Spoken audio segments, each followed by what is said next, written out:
First ever factory outlet లో దంతెరా sale offer ఈ నెల 15 నుంచి 20 వరకు Mukunda jewellery Purvi grand opening November 1 KPHB లో. మేడం నమస్తే. మేడం నమస్తేనండి. ఇప్పుడు జూబ్లీ హిల్స్ లో ఎలక్షన్ నడుస్తున్నాయి. ఎవరి నోట చూసినా ఎవరు విన్ అవుతారు, ఎవరు విజయం సాధిస్తారు అని అనుకుంటున్నారు.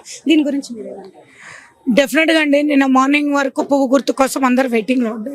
నేను ఎప్పుడైతే దీపక్ గారికి డిక్లేర్ అయిందో ఇమీడియట్ ప్రజలందరూ కూడా లోకల్ మనిషి రెగ్యులర్ గా ఓడిపోయినా కానీ అందరితోటి ఉన్నాడు, వెనకాల తిరగలేదు, లేదంటే ఆ పార్టీ ఈ పార్టీ జంప్ కాలేదు. మరోవర్ ప్రతిరోజు కూడా గెలిచినోడు కూడా మర్చిపోయిండు కాన్స్టిట్యున్సీని. ఆ లోకల్ గా ప్రతి ఒక్కరి కష్టాలు కానివ్వండి, అట్లనే ఆయన మీద కేసులు పెట్టుకొని కూడా ఆయన కష్టపడి అందరి దగ్గరకు పోయి కింద మీద పడైతే అందరికి సాయం చేసుకుంటూ ముందుకొచ్చాడు. ఒకటేంటంటే తండ్రి పేరు చెప్పుకోను, లేకపోతే నేను భర్త పేరు చెప్పుకోను, అట్లా ముందుకు రావడం అనేది పబ్లిక్ కి కాదు, నేనేంది అనేది ముందుకు రావాలి. అవునా, మా డాడీ ఇట్లా, మా ఆయన ఇట్లా అంటే అది కరెక్ట్ పద్ధతి. నువ్వేంది ప్రజలకి నువ్వు వస్తావు కాబట్టి నేను ఇది అని చెప్పుకోవాలి ధీమాగా. నేను లంకల దీపక్ని, ప్రజల్లోకి ఉన్నాను, ప్రజలకి ఓడిపోయినాక కూడా మీ కష్టాలు తీర్చిన, ఇవాళ కూడా నేను మీ వెంబడే ఉంటా. పార్టీ గెలుపు ఓటముల తర్వాత ఇవాళ తలుపు తట్టింది, నన్ను మళ్ళీ ప్రజల్లోకి రమ్మన్నది. వచ్చిన చేస్తున్న క్యాన్వాసింగ్ లో దిగినప్పటి నుంచి అందరూ కూడా ప్రజలు ఏమంటున్నారు, ఏంది మేడం మేము టీఆర్ఎస్కి ఇష్టము, మా ముఖం చూడలే, మమ్మల్ని కొట్టిండ్రు, మమ్మల్ని తిట్టిండ్రు, మమ్మల్ని ఈ రోజు కేటీఆర్ వస్తున్నాడు మా దగ్గరికి, మా జూబ్లీహిల్స్ దానికి ఏం డెవలప్ అయింది, ఎంతసేపు వెస్ట్ డెవలప్ అవుతుందా అంటే జూబ్లీహిల్స్ అంటే అయిపోయిందా, ఓన్లీ ఏదో ఒక రోడ్ నెంబర్ 2 నుంచి 10 వరకు తప్పించి జూబ్లీహిల్స్ మిగతా బొర్రపంట ఇవన్నీ కూడా ఎర్రగడ్డ ఇవన్నీ కూడా చూడరా, పట్టించుకోరా, రోడ్లు లేవు, డ్రైనేజీలు లేవు, తాగడానికి మంచినీళ్ళు సరిగా లేవు. మా ప్రజలకు అసలు ఏం చేసిండ్రు అని టీఆర్ఎస్ మీద. కాంగ్రెస్ మీద చూస్తే వాళ్ళని అడిగేంత లోపల బూతులు తిడుతున్నారు. ఎందుకు తిడుతున్నారు రా బాబు బూతులు అంటే, ఉండు మేడం మా కడుపు మండుతుంది, 6 స్కీములు ఉన్నాయి, 6 స్కీములు అది ఇప్పటివరకు చేయలే, వాళ్ళు చెప్పుకుంటూ పోయినారు, మేము వినుకుంటూ పోయి నమ్మినాం, సరే అనుకున్నాము.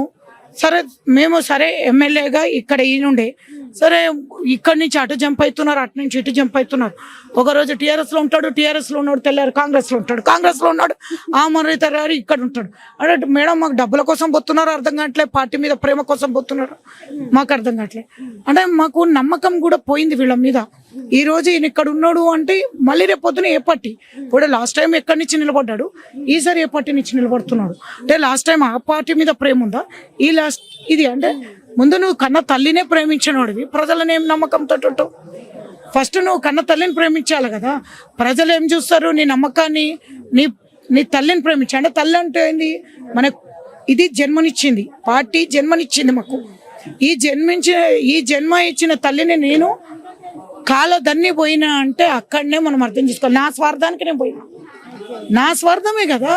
నాకు పక్క పార్టీకి పోతున్నా అంటే నా స్వార్థానికి పోతా నేను, అంతే తప్పించి పబ్లిక్ కోసం చేయాలంటే నేను ఈ పార్టీలో ఉండి కొట్లాడతా. నేను తన్నులు తిన్నా సరే, కొట్టినా సరే, కానీ నేను ఈ పార్టీలో ఉండి కష్టపడి ప్రజలకు నేను న్యాయం చేస్తాను. అంటే నా కోసము నేను 5 నిమిషాలు పట్టదు. అరే రూలింగ్ పార్టీలో పోతే మనకు మస్తు డబ్బు వస్తుంది, లేకపోతే కబ్జాలు చేసుకోవచ్చు, లేకపోతే దౌర్జన్యాలు చేసుకోవచ్చు, కొట్టచ్చు, తిట్టచ్చు, మా అయ్య ఇది అని చెప్పుకోవచ్చు. నా దగ్గర ఇన్ని లక్షల కోట్లు వచ్చినాయి అంటే నేను నా చదువు ఏముంది, నేను నా ఉద్యోగం ఏముంది, ఇన్ని కోట్లు నీకు ఎక్కడి నుంచి వచ్చినాయి, నీ బ్యాక్గ్రౌండ్ ఏంది, నీ ఎడ్యుకేషన్. ఇప్పుడు ఫేక్ ఓట్లని మన తెర మీదకి వస్తుంది, కేటీఆర్ గారు చెప్పారు ఒక ప్రెస్ మీట్ లో, దీని గురించి ఏమన్నారు? ఫేక్ ఓట్లు అనేది మాత్రం ఇప్పుడు మేము నిన్న నుంచి క్యాన్వాసింగ్ స్టార్ట్ చేసినాము. ఆల్రెడీ మాకు డబల్ ఓట్స్ బయటకు వస్తున్నాయి, తీస్తున్నాము. మెల్లగా తీసి ఒకసారిగా ఒక 2-3 డేస్ లోపల అవన్నీ ఒక దగ్గర పెట్టి విత్ ఎవిడెన్స్ మేము చూపిస్తాం. ఎందుకంటే నేను నోటితో చెప్పడం వేరు, విత్ ఎవిడెన్స్ చూపిస్తేనే ఆ ఫేక్ నోట్స్ది మనకు క్లారిటీ వస్తుంది. ఎందుకంటే నిన్న నుంచే కదా మేము క్యాన్వాసింగ్ స్టార్ట్ చేసింది. విత్ ఇన్ 2-3 డేస్ లోపల ప్రతి ఒక్క బూత్ నుంచి మేము ఓటర్ ఐడీలు అవన్నీ తీసి, ఇంటి నుంచి ఎన్ని ఓట్లు ఉన్నాయి, ఎంతమంది లేరు, ఎన్ని లేని ఓట్లు ఉన్నాయి అన్నీ కూడా తీసుకొచ్చి మేము ముందు పెట్టి అది కూడా మేము ముంగట ఎవిడెన్స్ తోటి మాట్లాడితే బాగుంటుంది.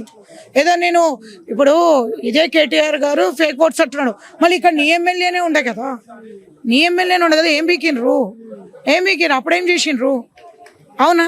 అప్పుడు మళ్ళీ నీకు అనిపించలేదా? అంటే మనిషి చనిపోయిన కన్నా నాకు గుర్తుకొచ్చింది. అవునా? మళ్ళీ దాని తర్వాత సింపతి చూపించమంటున్నాను. సింపతి 100% చూపిస్తాం, ఎందుకంటే ఎవరికి రాని కష్టం వచ్చింది, కరెక్టే. కానీ ఇప్పుడు మనం చనిపోయినాక కూడా మనని గుర్తించుకోవాలి ప్రజలు. అది కొంతవరకు మనము మొత్తానికి ఇచ్చేయకూడదు, కొంతవరకు ఉన్నా అది ఎంతవరకు ఉంది, ఎవరు అంటున్నారు, ఎవరు మనని గమనిస్తారు, ఎందుకు నాకు మొత్తం లేదు అన్నది గమనించాలి. నాకు సింపతి ఎందుకు రావట్లేదు, మా ఆయననే మంచిగా చేస్తే నాకు అందరూ ఉండాలి కదా. మళ్ళీ ఈ ఎలక్షన్లో అరే వన్ సైడ్ వారు జరగాలి. అవునా?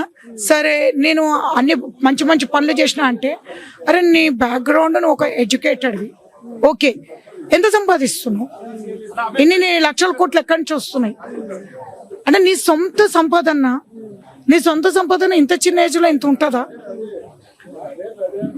అవునా? ఒకటి, ఎమ్మెల్యే కార్పొరేటర్ మంచిగుంటేనే మీ కాన్స్టిట్యున్సీ మంచిగుంటుంది. ఎమ్మెల్యే బాగాలేకున్నా కార్పొరేటర్ బాగాలేకున్నా మీరు ఎంత కష్టపడ్డా మీకు ప్రయోజనం లేదు. కాబట్టి దేవుడు మీకు వరం ఇచ్చిండు అనుకుంటారా అంటే, వరం ఇచ్చినట్టే తప్పు. మళ్ళీ అది నేను వాళ్ళ గురించి అనట్లేదు, ఇది ఇచ్చిర్రు కానీ వాళ్ళ గురించి మనం అనేంత తప్పు అది. రేపొద్దున ఎవరికి కూడా అట్లాంటి బాధాకరమైన విషయం రాకూడదు.